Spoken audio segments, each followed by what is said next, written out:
Hi guys, reporting once again from Las Vegas, Nevada. It's currently the World Series of Poker, which if you guys aren't sure what that is, it's a bunch of tournaments that happen at the Horseshoe Casino? Or is it like Bally's? I don't know where the WSOP is. What I do know is they have a bunch of tournaments that I'm not interested in. I'm gonna leave that to the experts. I'm still trying to figure out the cash game side of poker, so that's what we'll be focusing on today. There's a 5100 game going on right in here.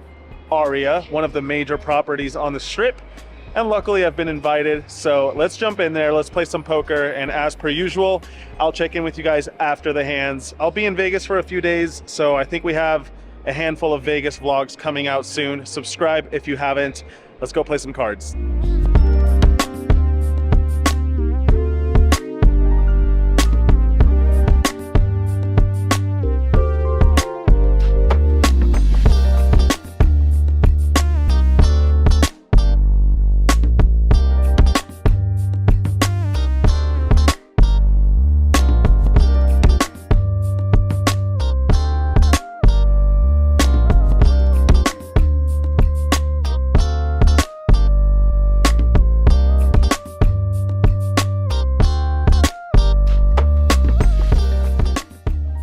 Guys, here we go at Aria playing some 25, 50, 100, and in the first hand there's a button raise to 300 bucks. I defend the $100 straddle with 10-7 of diamonds, and we're gonna go heads up against a guy named Paul, who we'll end up battling with many different times today, so stay tuned. This first one's pretty standard though. It comes down Jack 10-3 with 1 diamond, so we have middle pair along with some backdoor possibilities.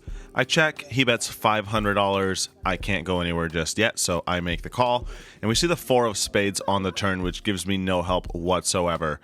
I check it again, and now he bets $1,500, a pretty big bet relative to the pot size. I think at this point it's completely acceptable to just fold second pair. But I think he could still have a lot of bluffs, and I'm going to make a loose call here, hoping he gives up on the river. We might even improve once in a while, but anyway, I make the call, and we see the 6 of diamonds on the river. I check it a third time, and now he jams for over $7,000, obviously a huge all-in. And if he's bluffing, so be it, but I have one of the worst hands I would ever have in this spot, so I let it go. In the next one, there's a raise from early position to $300, and I look down at King 7 suited on the button and decide to take the aggressive route. I make it $1,000. The old re-raise with King 7, back to early position, who makes the call. So we're going to go heads up to a board of Ace 8-5 all spades. And here's a perfect example of why you probably shouldn't play hands like King 7. You're just going to miss the flop a lot. But anyway, he checks and I bet 1,000, hoping he has, you know, king high or some type of red cards that didn't connect, but it seems that's not quite the case because he makes the call. So we're going to a turn, which is the ace of hearts pairing the top card. He checks and I decide to check it back. Now I think a bet here is actually fine. Continue to apply pressure since this card should theoretically be better for me, but I decided to check it back and we go to a river, which is an interesting one. The 5 of clubs, double pairing the board. And now my opponent checks once again. Interesting run out here with a double paired board. Sure, he could have an ace, but I think more often than not he's going to have an 8, maybe some sort of pocket pair like 9s or 10s. He might have even flopped a flush that doesn't like this run out. So all sorts of hands that are going to hate this texture. And not just that, but I could certainly have an ace myself once in a while. I could even have a 5, let's say a hand like 6-5 suited or whatever. And of course, all those holdings would want to go for value. So I decide to turn my King 7 of clubs into a bluff. My opponent checks and I elect to shove for his remaining 7,700 bucks. Obviously a huge raise, almost double the pot size, but I think it makes sense since I'm essentially telling the story that I've got a boat or quads or something super strong, or of course just a bluff. We don't get snap called, which is great, but he also doesn't snap fold, so now we have to sit here in pain, wondering whether or not this is going to work, and in the end, it doesn't. My opponent flicks in a call. I tell him, you're good, and he flips over pocket 9s with a spade. That's exactly the type of hand I was hoping to fold out, so credit to him for not believing the story, and we lose this pot. Next, I open a 300 with 7-5 suited. Player on my left makes it 1,000, and when it gets back around to me, I decide to make the call. I think in theory, calling with suited gappers out of position is not ideal, but in a private game like this, I'm happy to splash around a bit and open up. So I make the call and we go heads up to a flop of Jack 10-5. We flop bottom pair, not much else aside from that. I check it, and my opponent checks it back, which I didn't really expect on this kind of board, but we see the queen of clubs on the turn. I check again, and now he bets $1,000. Obviously, with a pair of fives, we don't really have anything going on, and he is destroying us with so many different holdings, including any pair, really, and ace-king. You guys get the picture. But I start thinking to myself, ace-king likely would have bet this flop. Ace-queen, same thing. Hands like king-queen, overpairs, all sorts of hands that would have bet on this flop. So I start thinking maybe he's got a hand like ace-4 suited or 8-7 suited. You know, these sorts of, I don't know, medium strength holdings pre-flop that decide to give up on the flop, but now they start bluffing the turn because it's a good card to bluff. All that's going through my mind as I make a very curious call, and we see the 9 of spades on the river, meaning any king or any 8 is now a straight.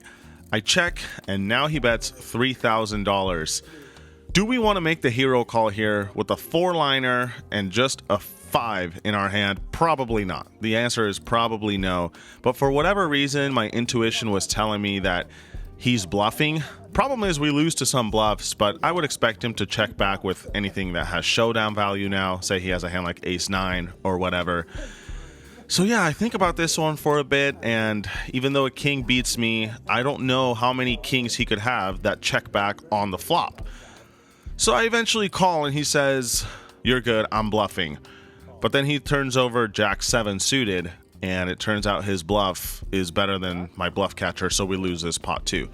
Yeah, let's just not talk about it. Let's move on to the next hand where I look down at 7 deuce offsuit, and you're probably thinking this video is going from bad to worse, but before you judge too harshly, the 7 deuce game is on at this table, which means if you win a hand with 7 deuce and show it, everyone owes you $200. That means, since we're playing 8 or 9-handed at times, you can win $1,600 or $1,800 when you look down at 7 deuce, assuming things go well. So in this one, it gets all the way to me in the small blind, and I decide to limp in with evil intentions if the big blind or straddle raises. And that's exactly what happens. The big blind makes it 400, the straddler calls, and I go for the old limp re-raise from the small blind, usually a pretty strong line. I make it $2,000 to go.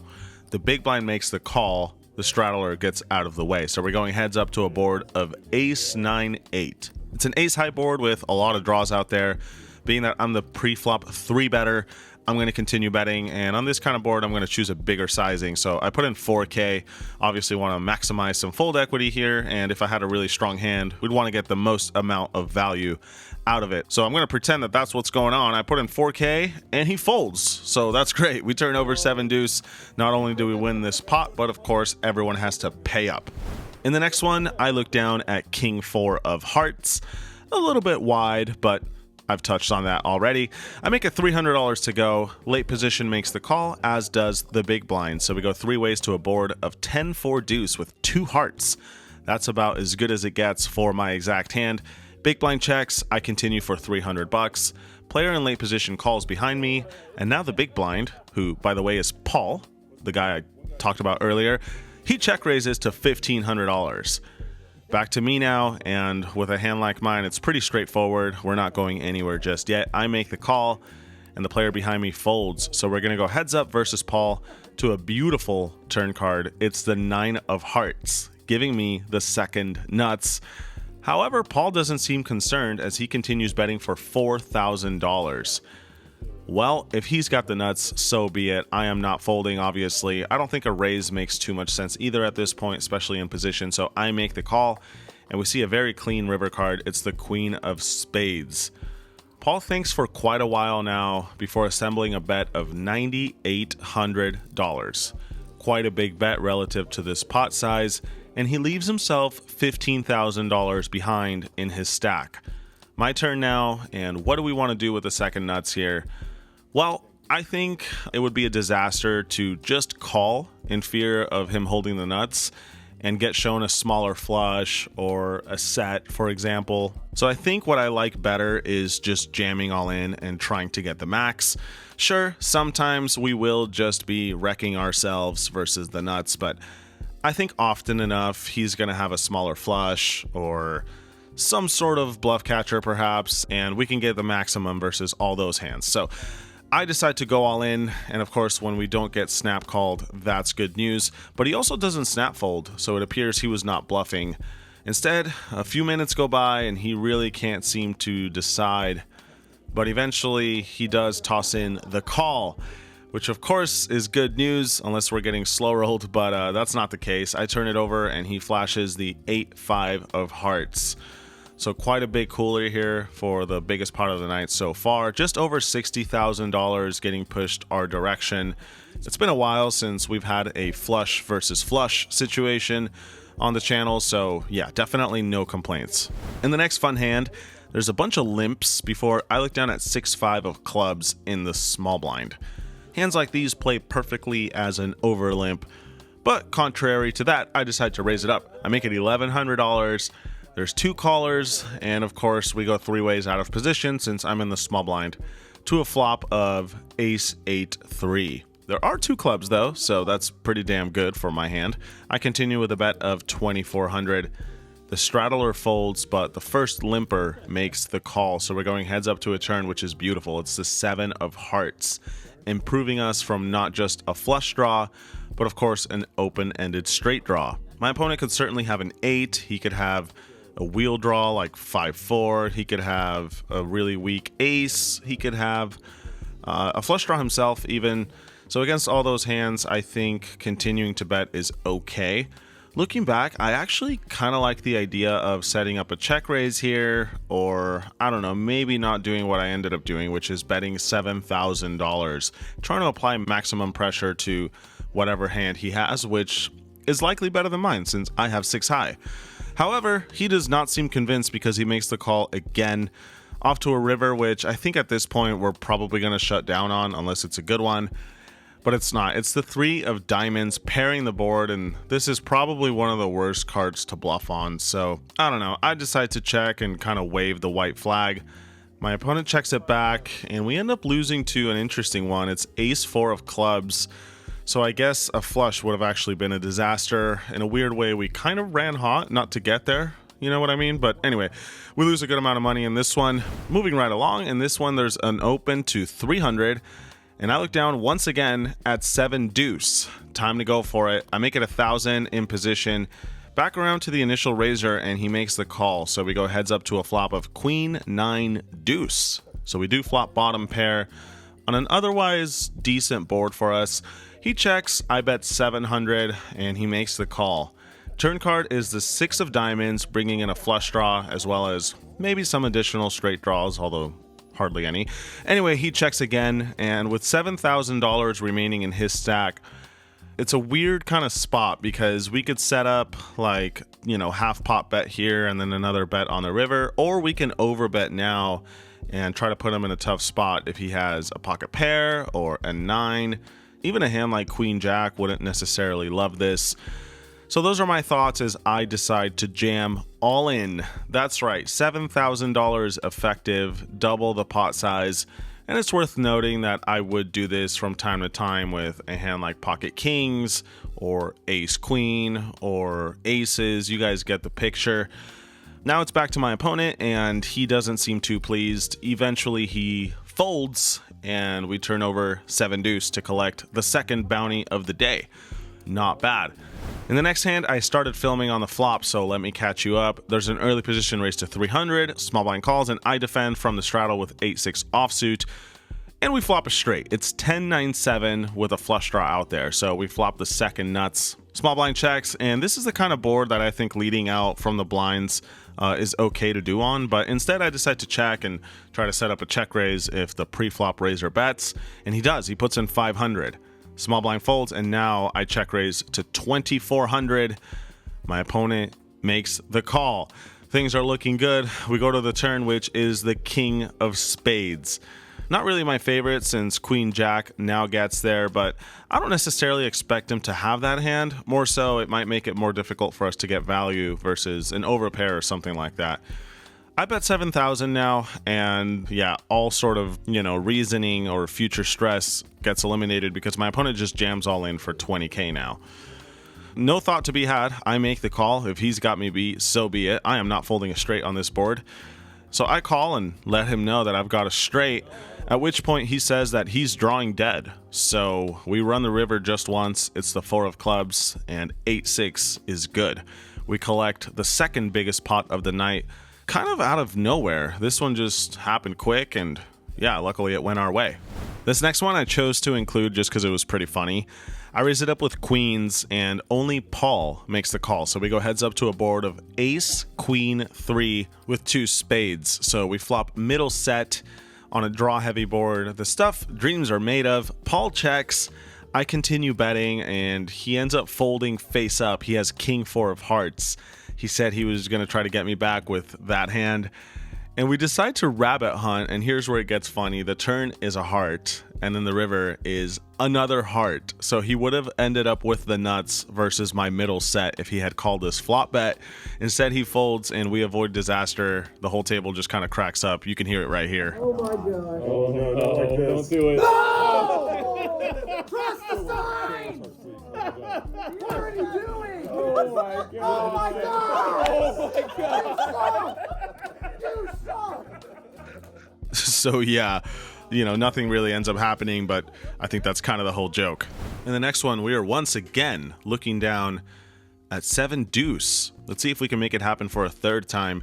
I raise to 300 and get no less than 4 callers. So we're going to go 5 ways to a flop of ace, queen, 6 with a flush draw out there. Action checks to me, and even though it's kind of crazy betting into 4 different opponents, I think this is a great kind of board to do it on because I'm the only player who could have pocket aces, pocket queens, and ace queen given the pre-flop action, I think. So unless someone has pocket 6s, we should be able to apply more pressure on future streets. That's my thinking as I bet 1,300. Plus, I'm also hoping it looks strong that I'm betting into 4 other players. We do get called in 2 spots though, so we're going 3 ways now to a turn card, which if it's safe enough, I'm going to keep blasting on. And it looks perfect. It's the 5 of spades. I could also have ace 5 suited myself from time to time, so when it checks to me, I think this is one of those rare spots where continuing to blast off with absolute nothing makes sense. Pot is around 5,500, so I place 1 5k chip into this pot. Player on my left thinks for quite a while and says, nah, I've had enough. He folds. And then the player on my right also folds, so we get it through. 7 deuce, good enough once again, and we collect our 3rd bounty. Next, there's an early position raise to 300, and I look down at king 3 of diamonds in the small blind. No explanation needed. You guys have heard this stuff before. I think this guy is just here to have a good time, so I'm going to get in there with king 3 and see what happens. I make it 1,300 to go. He makes the call, and we go heads up to a flop of king 5-4, all clubs. Kind of a weird spot now with a weak top pair on this monotone flop.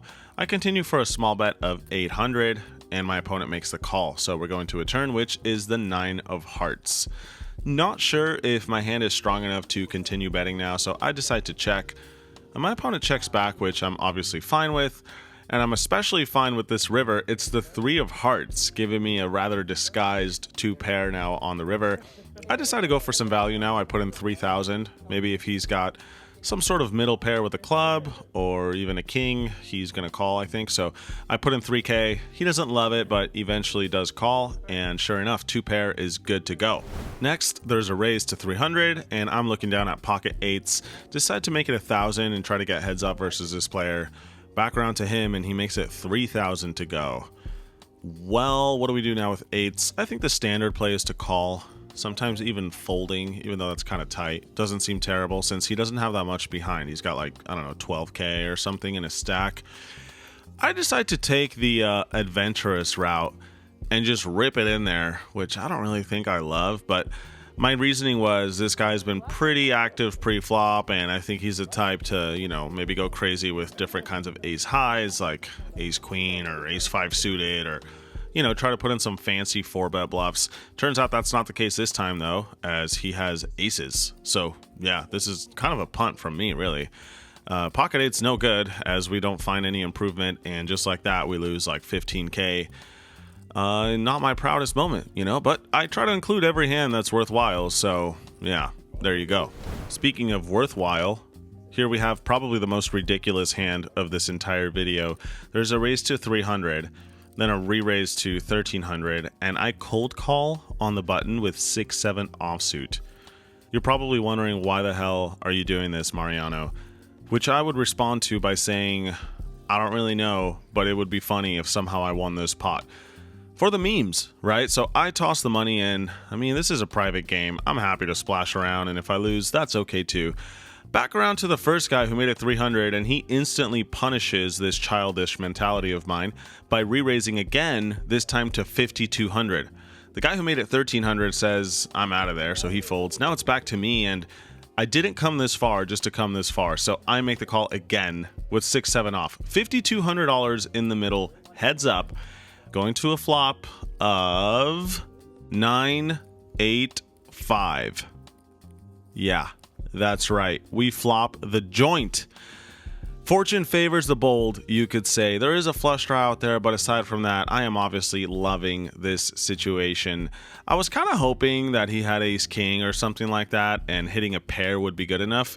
But of course, the nice thing is that now we also beat over pairs if he happens to have those. My opponent doesn't seem to love this flop though, because he checks, and of course I am just going to start betting now. You can't play 6-7 offsuit and then just check it down when you get there, so I throw in a bet of 2,500. My opponent makes the call, and we're off to a turn card, which isn't really ideal. It's the deuce of hearts, bringing in the obvious flush draw. Not that I expect him to have a flush too often after 4-betting pre-flop, but I think it might make it more difficult for us to get some value. However, I think the play here, once he checks again, is to just go all in, since he's only got like $15,000 behind, which is less than a pot-sized bet, and he probably knows that I could be bluffing with, I don't know, hands like Jack 10 suited, maybe 6-4 suited, random air balls like, you know, Queen 10 or whatever. So in the end, I decide to go all in. My opponent does not love it and starts explaining that he probably just can't fold his hand. It's too strong. Eventually he does call, at which point we get to turn over this 6-7 offsuit for the flop straight, and we run it just once. River doesn't change anything, and we collect this pot in a pretty hilarious manner. Well, you know, hilarious for me and most of the other players. Not so much for the guy who got unlucky, but hey, that's poker sometimes. Next, we improve from 7 high to 8 high. 8-4 of hearts specifically. There's a raise from Paul, who has been running pretty bad so far. He makes it 300 bucks. I look down at 8-4 suited in the small blind and raise it to 1,200. It's a pretty damn good hand, and I've been running hot against Paul today, so why not try to keep it going? He makes a call, and we go heads up to a flop, which is all low cards. 7-3 deuce with 1 heart. I continue betting, much like if I had an overpair. 1,300. Paul's not convinced just yet. He makes the call, and we go to a turn, which is nice. It pairs the bottom card, deuce of spades.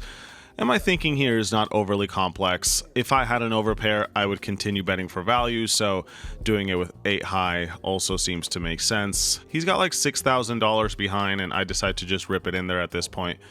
He doesn't love it, but eventually folds, and we get it through with 8 high.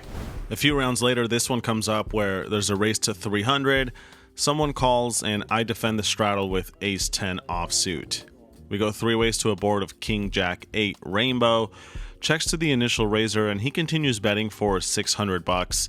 The other player folds, but when it gets to me, we have a draw to the nuts if a queen were to come, and of course an overcard doesn't hurt too bad. So I make the call, and we get the dream on the turn. Running hot today with the deck, guys. It's the queen of clubs giving me Broadway. I check it again, but my opponent checks it back, unfortunately. And then we see another queen on the river. pairing the board. This one not quite as welcome as the first queen, since obviously now we lose to some full houses. But I think that's almost impossible since he checked back the turn. I would imagine a set bets almost always, even two pair probably bets pretty frequently, so I still expect to have the best hand. Question is, how do we want to play it to get the most amount of chips into the middle? And even though it seems kind of odd, I think another check is in order here, mainly because I just wouldn't have too many strong hands given how this one's played out. Likely I would have a king or maybe even a jack, and all those hands would not bet on the river, so I think checking and then setting up a check raise is the way to go. Obviously we run the risk of my opponent checking back, and if he does, that's okay, but I'm happy to take that risk. So I knuckle the table, and sure enough my opponent does put in some money, and a pretty healthy bet too, 1,900 bucks. He leaves himself 8,000 or so left in his stack. And once again, I am going to go for the check raise. This is the same player who I tried to bluff a few hours prior with King 7 when he had pocket 9s. I made a really big bet then with absolute air, so I'm hoping now we can get paid off, maybe based on that past hand a little bit. I jam all in for AK. We don't get snap called, but eventually he does make the call. And a straight is good, so I'm quite happy with the check on the river, which ends up working out for the best, and we win this pot as well. Now, most hands tonight have been straightforward decisions, but stay tuned for one last hand that I'll talk about during the outro, which was anything but straightforward.